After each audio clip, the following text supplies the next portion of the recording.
Ça s'appelle le puits des Sept ou le puits de l'Alliance. Élargissement.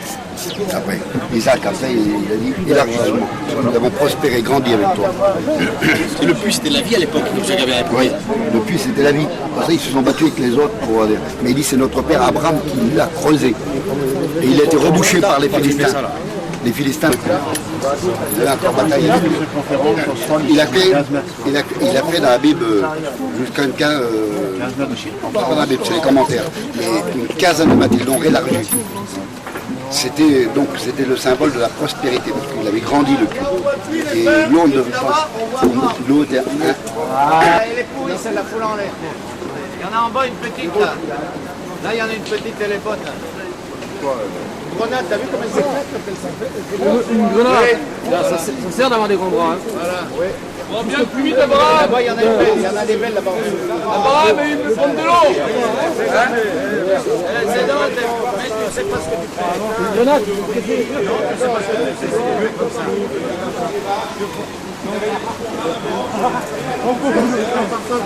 bien, c'est du jus.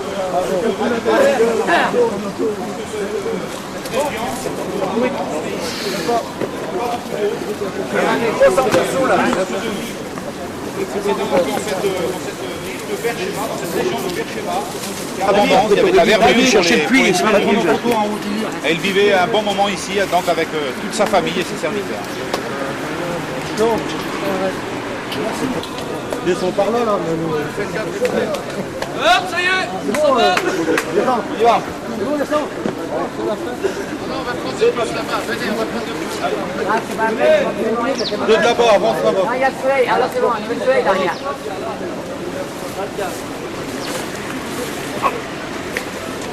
Allez.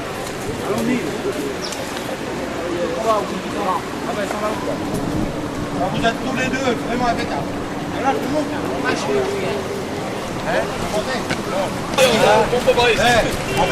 C'est bientôt la fin du voyage. On était bénis. Alors, On va rentrer chez nous. alors. Joyeux. Tu me la Il n'y a payes, plus de pognon. Et on dit gloire à Dieu d'aller chez nous. Ah oui, hein. Alléluia. C'est soir. Et sans regret. S'ennuie d'une petite femme. S'ennuie de la Fatma. La Fatma du monde. Les chavets, les chavets. Et j'aime aussi ma femme.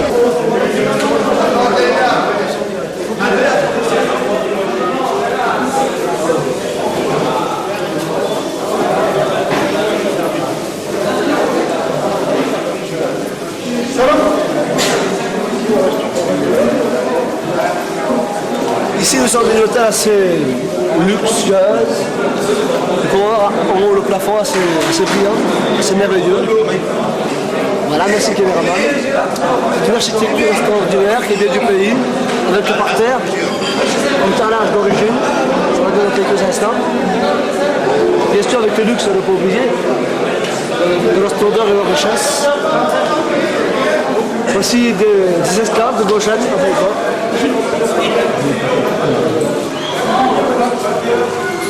Voici la richesse, la splendeur, les couleurs vives, également les fleurs sur le haut du balcon intérieur. Tout ça, c'est d'une orangénéité exceptionnelle, une originalité. Très bien, thank you.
vous satisfaire par la visite de cette esplanade du Temple. Tout ça, depuis qu'on est passé là, on est sur l'esplanade du Temple. La grande place et à un certain niveau de laquelle se trouve l'élévation vers le Temple, qui était là et qui a été construit par Durand de Tyr et Salomon. On appelle aussi le temple des Juifs, le temple de la sagesse. Alors, aujourd'hui, au milieu de cette grande esplanade qui a 491 mètres de côté, nous sommes à 491 mètres, et 285 mètres d'un pinacle sud à un pinacle sud-est et sud-ouest. Tandis qu'au nord, ça arrive près des piscines acrobatiques où nous étions hier. C'était hier ou avant-hier? Alors là, c'est le grand emplacement qui réunissait tous les pèlerins, tous les gens les partisans du...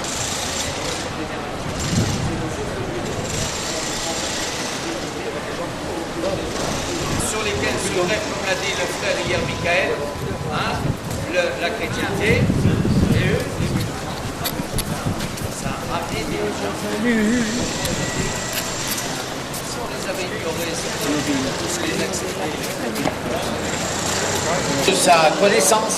Alors, je suis là, c'est un gars bien, et puis bon, ça ne veut pas dire que c'est moins bien ou moins bien, mais il rentre dans la communauté, il prend son rôle, il prend ses responsabilités aussi.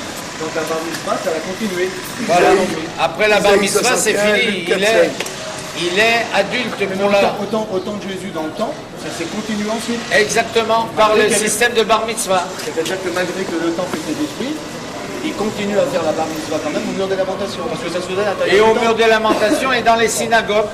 Parce que ça se faisait à l'intérieur du temple, non? Ça se faisait à l'intérieur du temple. C'est sur le temple qu'on l'a retrouvé, à discuter, à commenter les textes bibliques avec les prêtres et des gens du temple, des vies et des gens qui l'assistance. Parce qu'on trouve toujours à parler devant une assistance, mais sans faire, je dirais, de distinction du niveau social des gens. On parle, et on parle, et si quelqu'un comme vous là intervient, hein, et commence une autre interprétation, on peut discuter, et de la parole jaillit la lumière.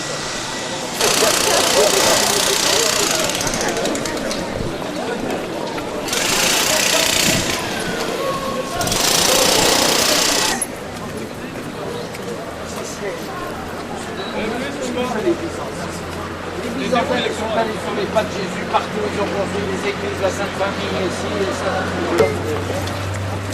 C'est bon? Oui, tout entier. C'est merveilleux à voir quand même. C'est passé quoi ici là? La mosquée. Ça c'est le temple de Salomon.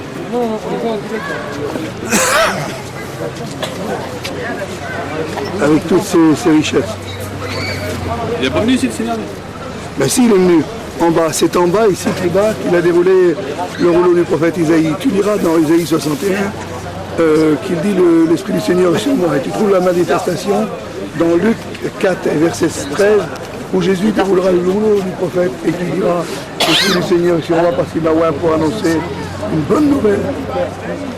Donc l'annonciation de la prophétie dans l'Ancien Testament d'Isaïe est manifestée en Luc 4.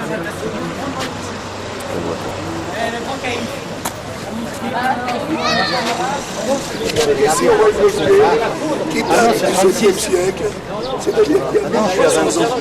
Et le a dit des saints merveilleux.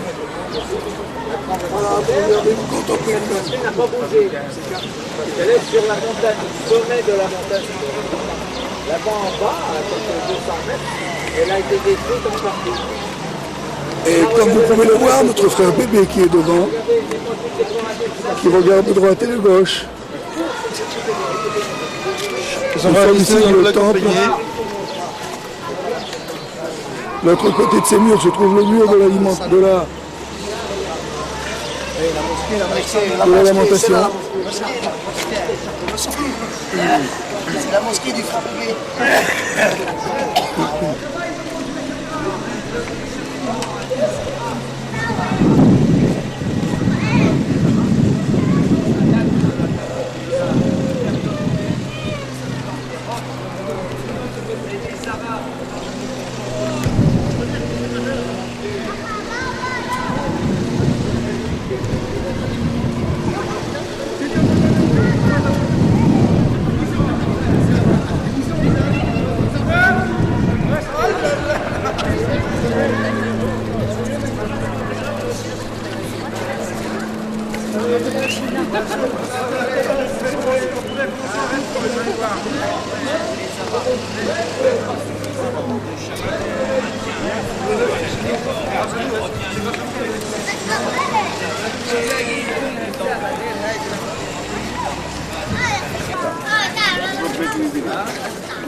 Venez, on va voir la porte comment on appelle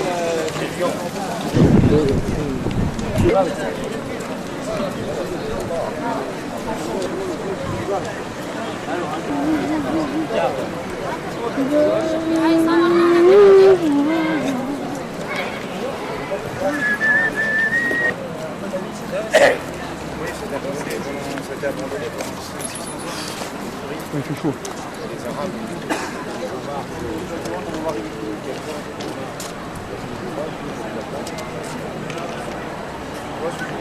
Personne, parce qu'il y avait personne qui s'intéressait. Voilà.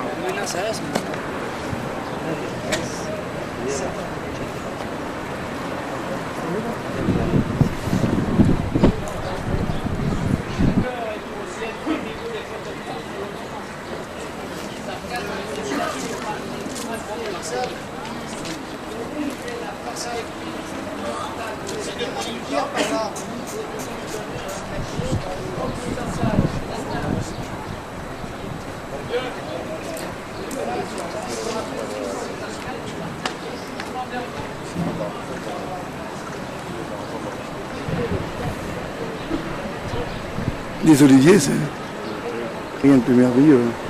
Jardin des oliviers qu'on a été visiter l'autre jour. Et c'est derrière que se trouve Gethsémani, tout à fait là-bas, à l'opposé. Et un cimetière, on dirait qu'on devant, on voit devant, c'est le cimetière juif qui se trouve là, les cimetières de toute la région. Mais il y a deux sortes de cimetières. En bas se trouve donc le cimetière avec le tombeau d'Absalom, mais que l'on ne voit pas d'ici, que l'on a vu tout à l'heure. Il est beaucoup plus bas, on a vu le tombeau d'Absalom. Et on se demandait pourquoi il n'y avait pas de fleurs sur les tombes juives. La raison est celle-ci, c'est parce que pour eux, les morts ne resteront pas là, mais ils ressusciteront un jour. Alors ils attendent la résurrection. Alors les gens qui ont les membres de leur famille qui sont là, attendent que les morts quittent la tombe. Pour eux, ils quittent la tombe. Ce n'est que des monuments, ça n'a aucune valeur, c'est un lieu d'attente pour eux. Voilà ce que dit le peuple juif. Ben ça, c'est un olivier aussi. Hein. Oui. Il est merveilleux, il est ancien, il date sûrement de plusieurs centaines d'années. Il est extraordinaire. En haut, nous voyons le frère Marceau qui est là, juste au-dessus, qui est sur l'esplanade du temple. Et c'est extraordinaire tellement que c'est beau. On ne trouve pas les mots à dire, on ne trouve pas les paroles, mais c'est merveilleux. C'est quoi? De l'or. Tombe là. Vous recevez donc le toit de la mosquée qui est tout couleur dorée. Et au sommet, vous apercevez ce croissant que vous apercevrez. On va le rapprocher maintenant. On va se rapprocher tout doucement. Vous l'apercevrez. Voilà, croissant fermé qui fait environ 90 kg d'or pur. Donc nous avons à peu près tout dit sur ce temple. Nous vous souhaitons à tous cette bénédiction et aussi de venir en Israël comme nous sommes venus. On a été richement bénis. On ne peut pas faire une ouverture, on ne va pas passer par le cimetière pour rentrer et sortir dans la ville. L'autre avec sa mobilette, l'autre avec ses marchands de babioles et tout ça. Quelle cabane. C'est la porte dorée, tu vois qu'elle a été fermée. La porte dorée, de l'autre côté on l'a vu aussi. C'était la sortie avant par là. Sortie et entrée. Un peu la sortie et l'entrée. On était là-haut. L'autre jour là-haut, il y a les bus.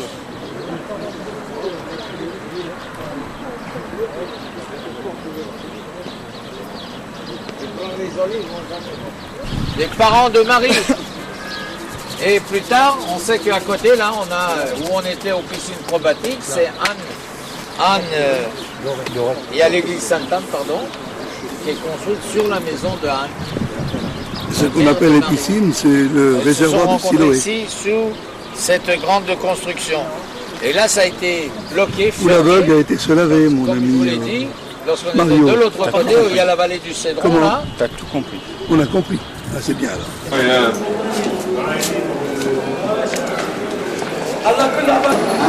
Une merveille, hein.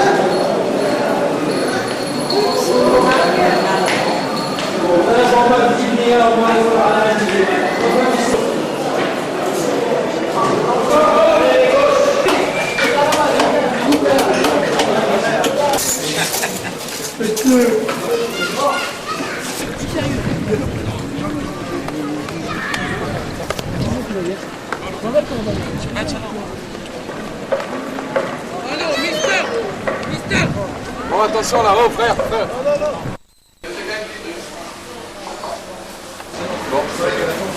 Ouais, il y a beaucoup de moins un petit truc. Allez, c'est la prochaine école, voilà.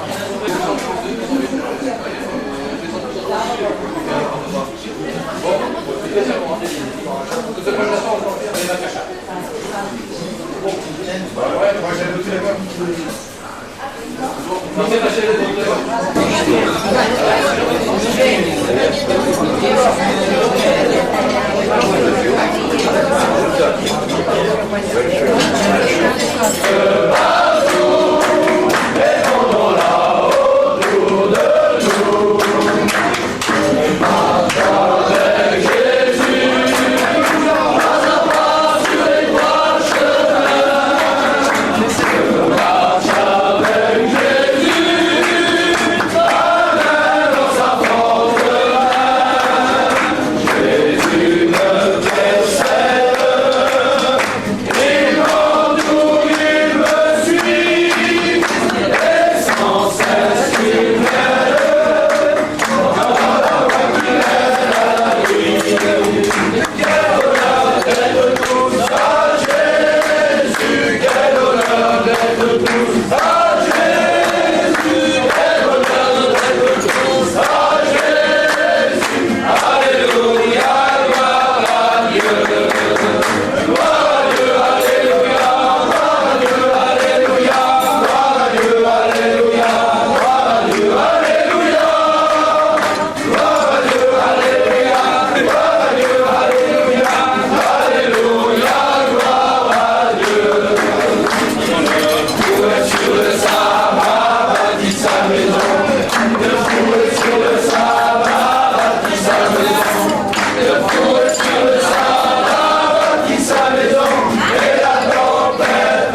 centre, il y a les ruelles, les rues.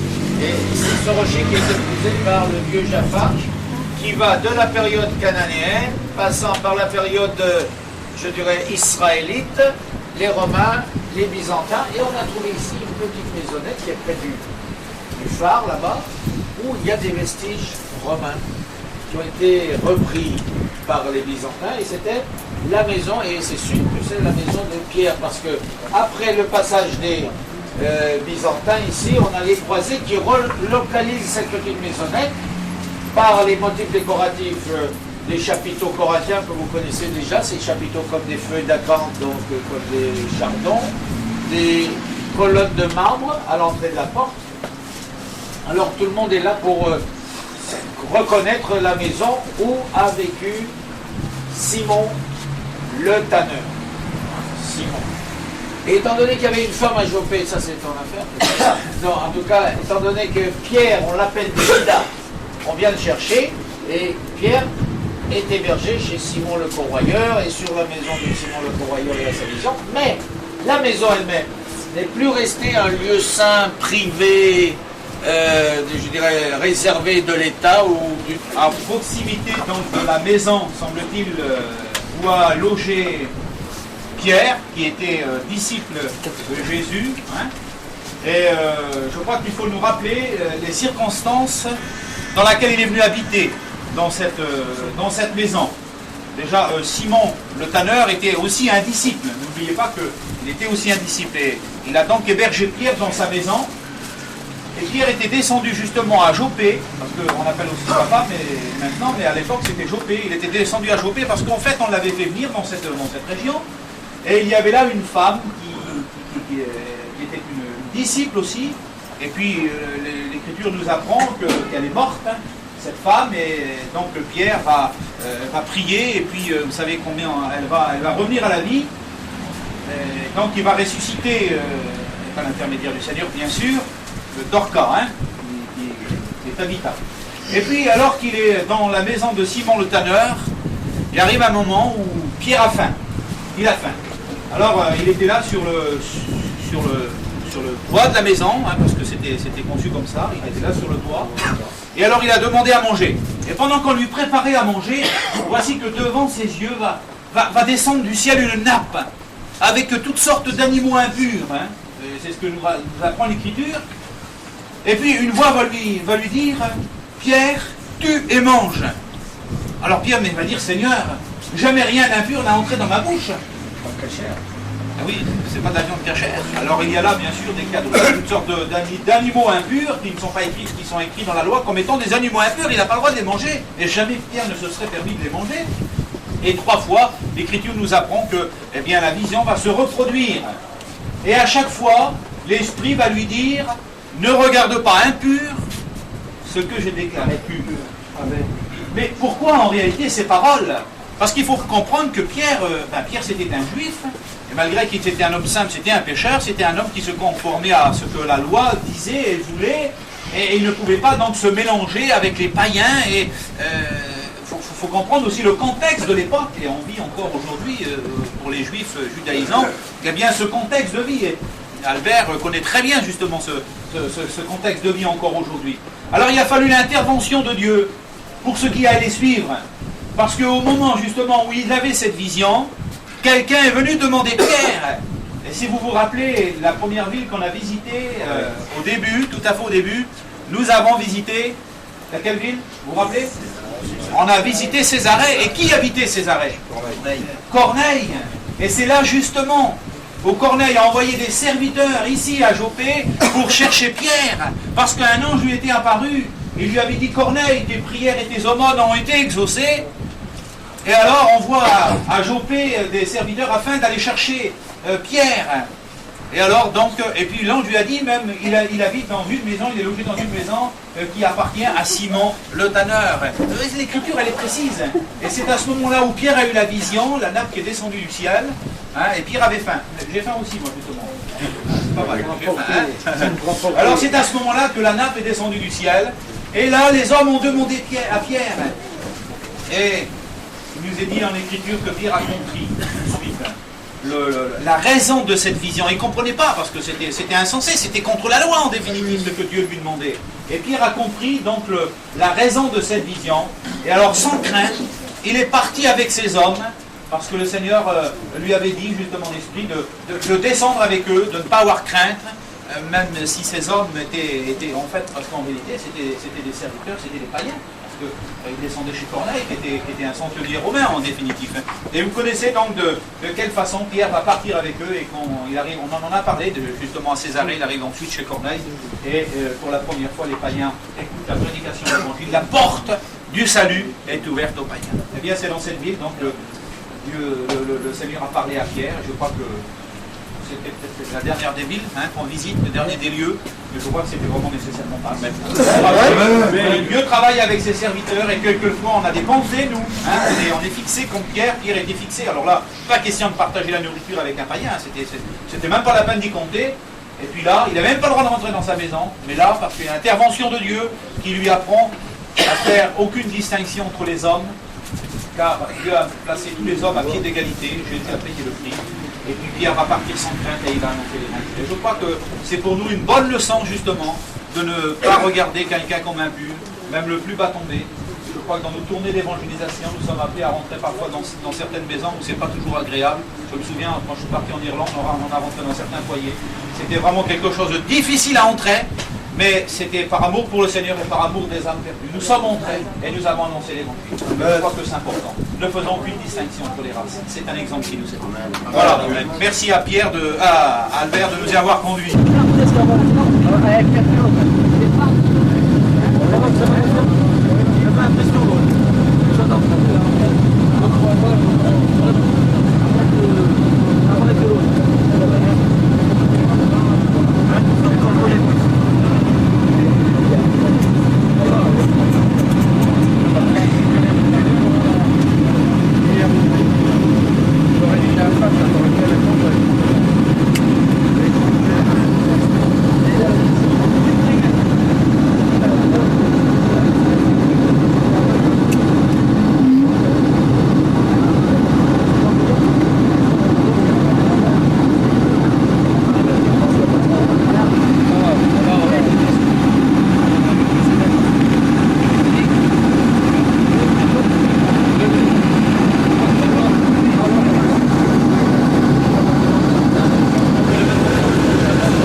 Alors la sœur, tiens, regarde la sœur où je suis rentré. Retiens-toi, tu vois ça. Et après, je te qu'est-ce qu'ils disent? Hein? Ici dans l'avion, t'as dans l'avion, avec le chauffeur, t'as le rougeur. T'as vu ça, il faut que tu vas bosser. Qu'est-ce qu'ils disent? Il est pété. Il est pété. Salut mon frère. Shalom alaikum. Mayonnaise. Mayonnaise. Chapkal. Non, Chaptal, pardon. Please be. Non, c'est pour la caméra. Please be. Le petit coup à la caméra. Excuse me. Pour la petite sourire à la caméra. Chin. Yes. Un sourire. Au proto.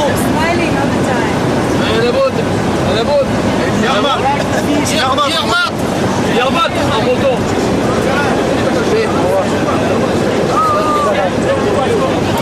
C'est du rock.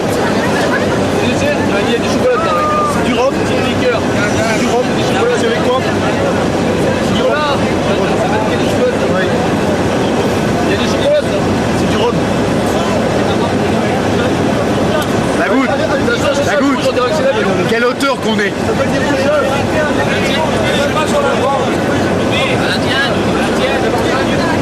Quelle hauteur?